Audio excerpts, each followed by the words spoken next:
Exodus 10. Then the Lord said to Moses, Go into Pharaoh, for I have hardened his heart and the heart of his servants, that I may show these signs of mine among them, and that you may tell in the hearing of your son and of your grandson how I have dealt harshly with the Egyptians, and what signs I have done among them, that you may know that I am the Lord. So Moses and Aaron went into Pharaoh and said to him, Thus says the Lord, the God of the Hebrews, how long will you refuse to humble yourself before me? Let my people go, that they may serve me. For if you refuse to let my people go, behold, tomorrow I will bring locusts into your country, and they shall cover the face of the land, so that no one can see the land. And they shall eat what is left to you after the hail, and they shall eat every tree of yours that grows in the field. And they shall fill your houses, and the houses of all your servants, and of all the Egyptians, as neither your fathers nor your grandfathers have seen, from the day they came on earth to this day. Then he turned and went out from Pharaoh. Then Pharaoh's servant said to him, How long shall this man be a snare to us? Let the men go, that they may serve the Lord their God. Do you not yet understand that Egypt is ruined? So Moses and Aaron were brought back to Pharaoh, and he said to them, Go serve the Lord your God. But which ones are to go? Moses said, We will go with our young and our old. We will go with our sons and daughters, and with our flocks and herds, for we must hold a feast to the Lord. But he said to them, The Lord be with you if ever I let you and your little ones go. Look, you have some evil purpose in mind. No. Go, the men among you, and serve the Lord, for that is what you are asking. And they were driven out from Pharaoh's presence. Then the Lord said to Moses, Stretch out your hand over the land of Egypt for the locusts, so that they may come upon the land of Egypt, and eat every plant in the land, all that the hail has left.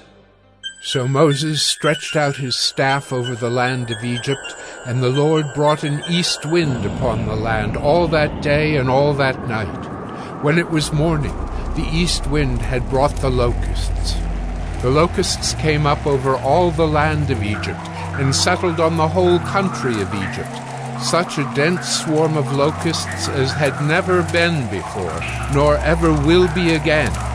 They covered the face of the whole land, so that the land was darkened, and they ate all the plants in the land and all the fruit of the trees that the hail had left. Not a green thing remained, neither tree nor plant of the field, through all the land of Egypt.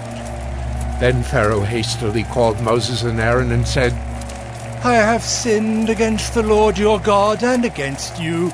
Now therefore, forgive my sin, please, only this once, and plead with the Lord your God only to remove this death from me.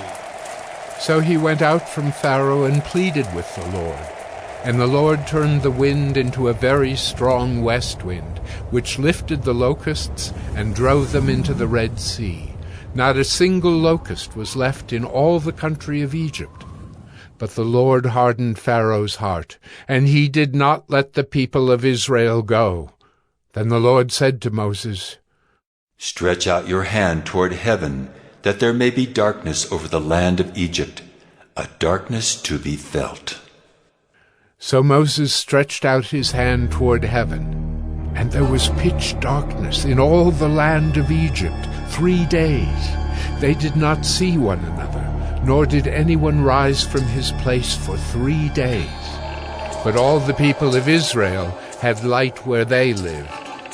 Then Pharaoh called Moses and said, Go serve the Lord. Your little ones also may go with you, only let your flocks and your herds remain behind. But Moses said, You must also let us have sacrifices and burnt offerings, that we may sacrifice to the Lord our God. Our livestock also must go with us. Not a hoof shall be left behind. for we must take of them to serve the Lord our God, and we do not know with what we must serve the Lord until we arrive there." But the Lord hardened Pharaoh's heart, and he would not let them go. Then Pharaoh said to him, "Get away from me! Take care never to see my face again, for on the day you see my face you shall die." Moses said, "As you say, I will not see your face again.